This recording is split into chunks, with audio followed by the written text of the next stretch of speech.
Hello viewers, मैं Shahid Jupiter classes में एक बार फिर से आपका स्वागत करता हूं।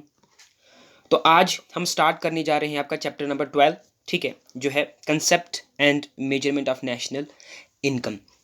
ठीक है, तो ये टॉपिक जो है या फिर ये यूनिट जो है काफ़ी इम्पोर्टेंट है। तो मुझे लगता है कि एक दो क्वेश्चन शायद यहाँ से बन भी सकते हैं आपके। It is very important. ठीक है, तो सबसे पहले हम देखते हैं कि ये नेशनल इनकम्स कि काफ़ी सारे कंसेप्ट्स हैं जैसे ग्रॉस डोमेस्टिक प्रोडक्ट वगैरह वगैरह। तो हम सबको देखते हैं, इनके मीनिंग्स को देखते हैं, फिर जाके हमें पता चलेगा कि नेशनल इनकम होता क्या है। ठीक है, तो सबसे पहले हम आते हैं कंसेप्ट ऑफ नेशनल इनकम यानी ग्रॉस डोमेस्टिक प्रोडक्ट। ठीक है, ग्रॉस डोमेस्टिक प्रोडक्ट। अभी ग्रॉस डोमेस्टिक प्रोडक्ट क्या होता है? तो एक्चुअल में क्या होता है कि ग्रॉस डोमेस्टिक प्रोडक्ट आप उन गुड्स एंड सर्विसेज को कहेंगे जो एक फाइनेंशियल ईयर के अंदर एक कंट्री के डोमेस्टिक टेरिटरी के अंदर प्रोड्यूस किए गए हैं। याद रखना, ग्रॉस डोमेस्टिक प्रोडक्ट का मतलब क्या है?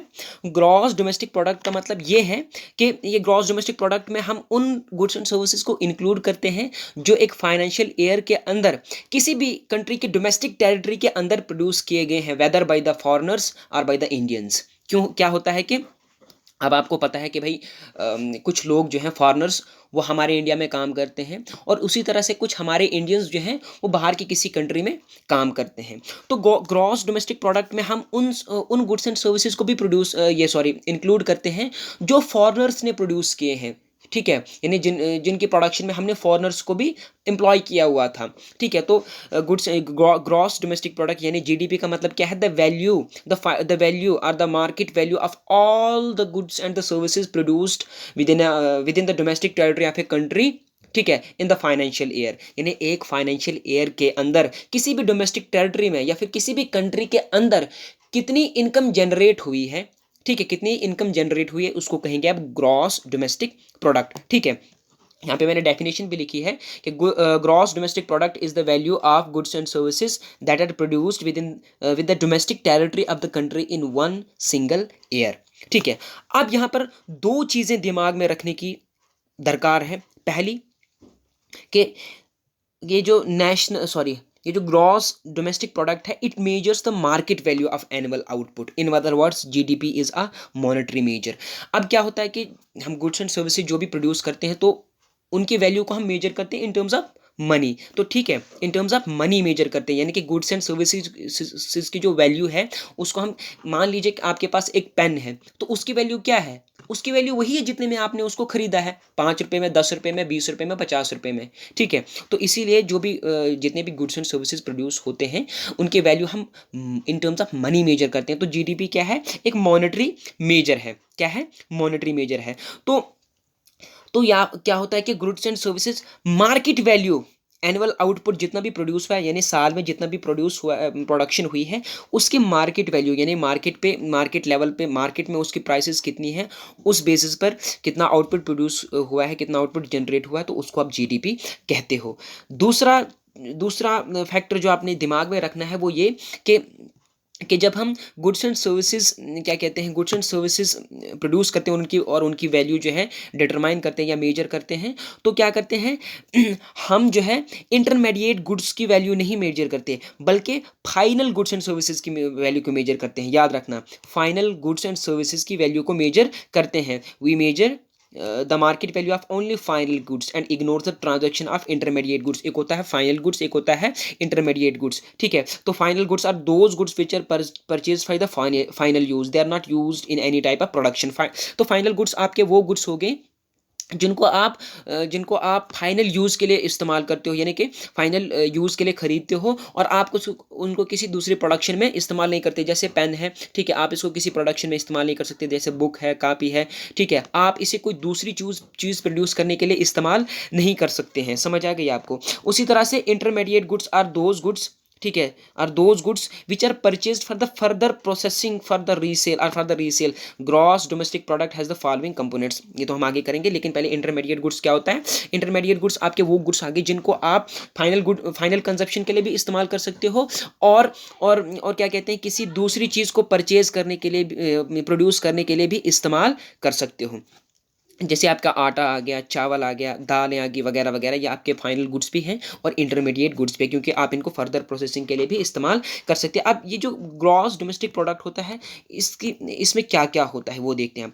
अब value of consumer goods and services produce in year, सबसे पहले क्या होता है कि ग्रॉस डोमेस्टिक प्रोडक्ट जो है, इसमें इसके कंपोनेंट्स क्या हैं। तो सबसे पहले गुड्स एंड सर्विसेज एक साल में जितने भी प्रोड्यूस हुए हैं, एक तो वो, उसके बाद goods consumed by the households are called consumer goods and they are denoted by C, याद रखना। अब क्या होता है कि मतलब कि जितनी भी चीज़ें हम प्रोड्यूस करते हैं वो काफ़ी सारा मतलब कि दो तरीके की होती हैं। एक कंज्यूमर गुड्स जो कंज्यूमर या हाउस होल्ड्स इस्तेमाल करते हैं, दूसरे होते हैं कैपिटल गुड्स। सबसे पहले आप कंज्यूमर गुड्स को याद रखो। कंज्यूमर गुड्स वो गुड्स होते हैं जिनको हाउस होल्ड इस्तेमाल करते हैं, ठीक है, जिन जो घरों में इस्तेमाल करने में आते हैं उनको आप कहते हो कंज्यूमर गुड्स, ठीक है, और इनको आप नेशनल इनकम में सी से डिनोट करते हो, याद रखना। The consumers goods are denoted by C. उसके बाद आता है value of capital goods and services and addition to the inventories of goods such as raw materials, unfinished goods and consumer goods produce but not sold, ठीक है। इनमें सबसे पहले आप याद रखो कैपिटल गुड्स। कैपिटल गुड्स आपके वो गुड्स आगे जो जिनके जरिए आप प्रोडक्शन करते हो, याद रखना। Eight the same time eight the same time inventories भी आपके कैपिटल गुड्स में आती है। इन्वेंट्रीज आप गुड्स एंड सर्विसेज के उस स्टॉक को कहते हो जो क्या कहते हैं, जो आपने प्रोड्यूस तो किया बट किसी फाइनेंशियल ईयर में आपने बेचा नहीं उसको, ठीक है। Eight the same time raw material जो आपके पास है या अनफिनिश्ड गुड्स जो आपके पास हैं वो भी आपके कैपिटल में आते हैं, तो इसको आप कहते हो this is called gross private investment and is denoted by I, ठीक है।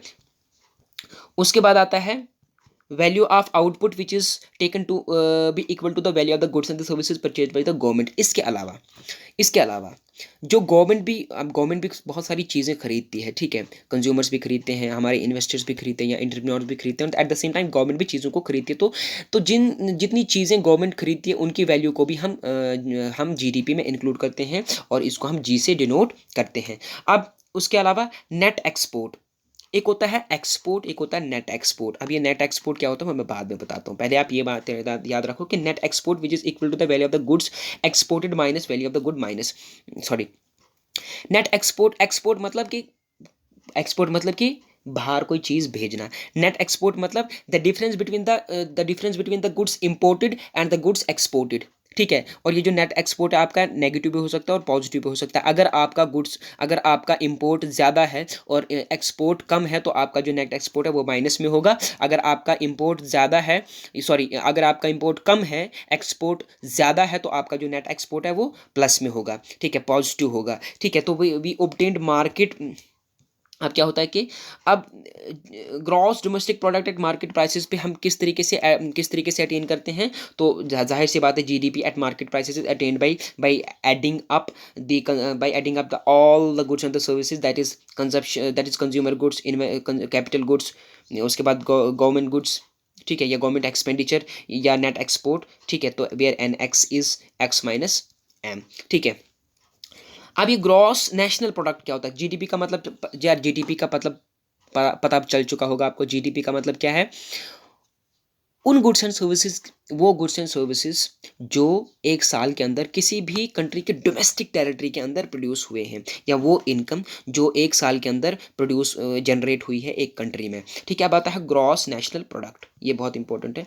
तो ग्रॉस नेशनल प्रोडक्ट में आपका एक तो आता है जीडीपी, यानी कि एक साल के अंदर एक कंट्री में या एक इकोनॉमी में कितनी इनकम प्रोड्यूस हुई है, प्लस उसके जो एम्प्लॉयर्स उसके जो रेजिडेंट्स बाहर काम कर रहे हैं उन्होंने कितनी इनकम भेजी है, उसको कहते हो आप ग्रॉस नेशनल प्रोडक्ट, ठीक है। इसीलिए GNP is equal to GDP at market prices, यानी कि एक साल के अंदर एक कंट्री में कितनी इनकम जनरेट हुई, प्लस जिस कंट्री के बंदे बाहर काम कर रहे हैं उन्होंने कितनी एक साल के अंदर इनकम भेजी, उसको भी जब हम ऐड करते हैं, यानी जीडीपी में जब net factor income from abroad add करी जाएगी तो उसको कहोगे आप जीएनपी, ठीक है।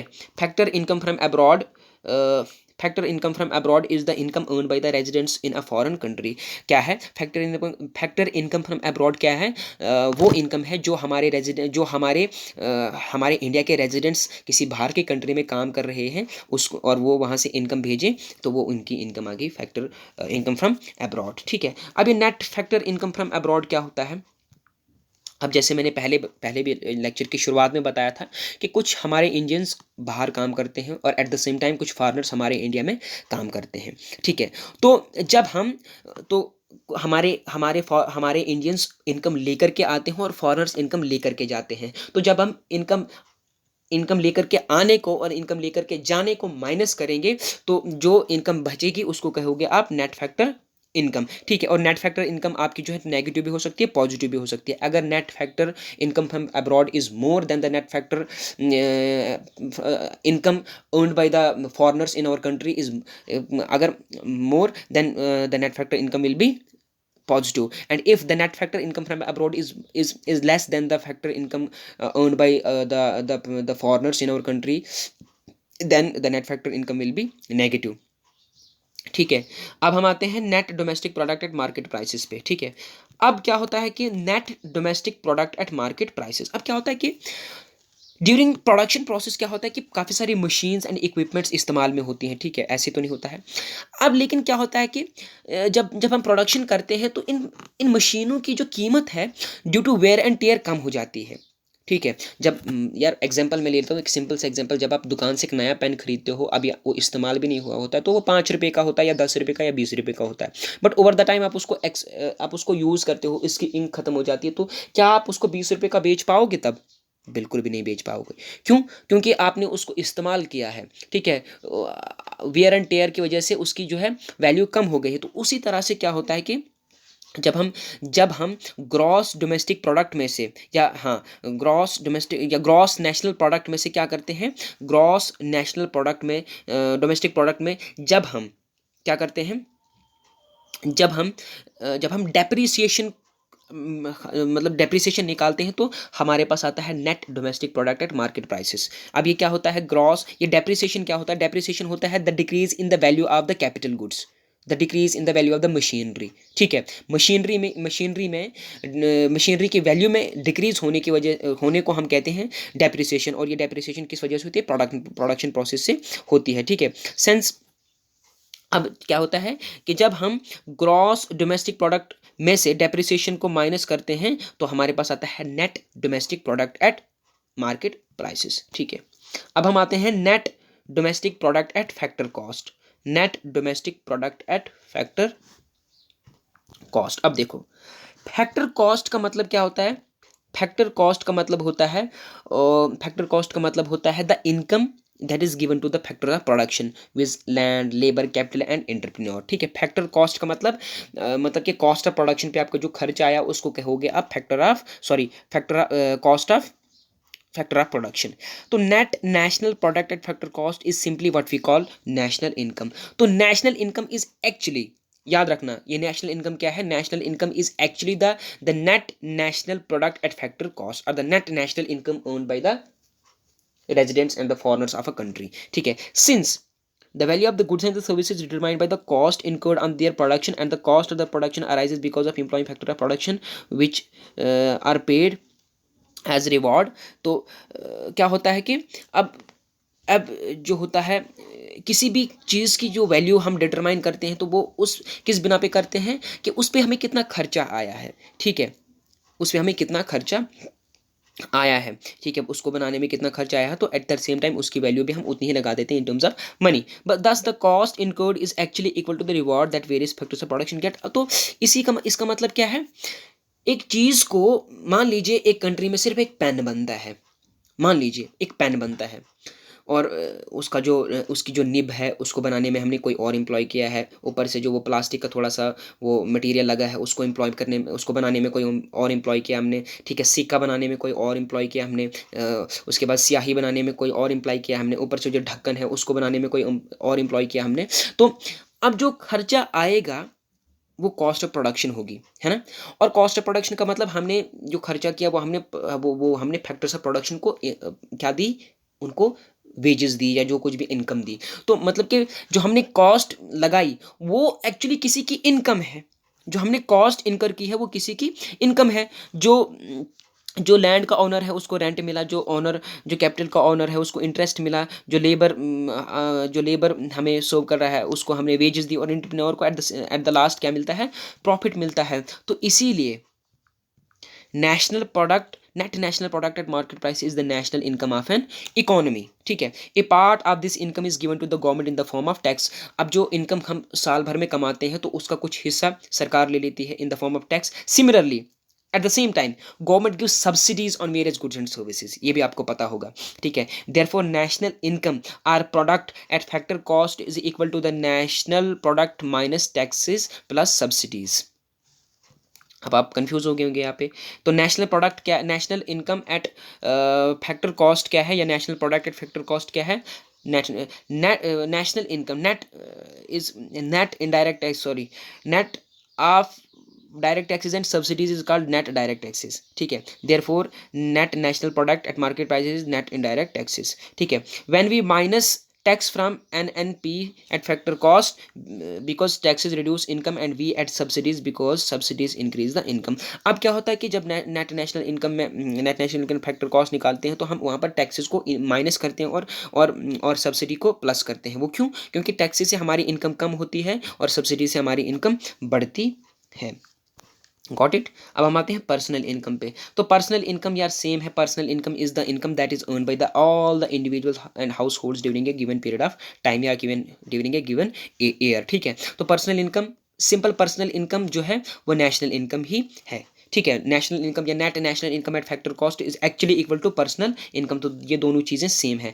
But what is personal disposable income? अब क्या होता है कि जैसे मैंने ऊपर बताया कि हम जो इनकम कमाते हैं उसमें से कुछ हिस्सा जो है सरकार ले लेते हैं इन द फॉर्म ऑफ टैक्स, ठीक है। So that the part of the income which remains with us, याद रखना, the part of the income which remains with the individual after paying tax is actually the personal disposable income. और personal disposable income को हम dispose कर सकते हैं, इसीलिए इसको डिस्पोजेबल इनकम कहा जाता है। दस PDI is personal income minus personal taxes, ठीक है।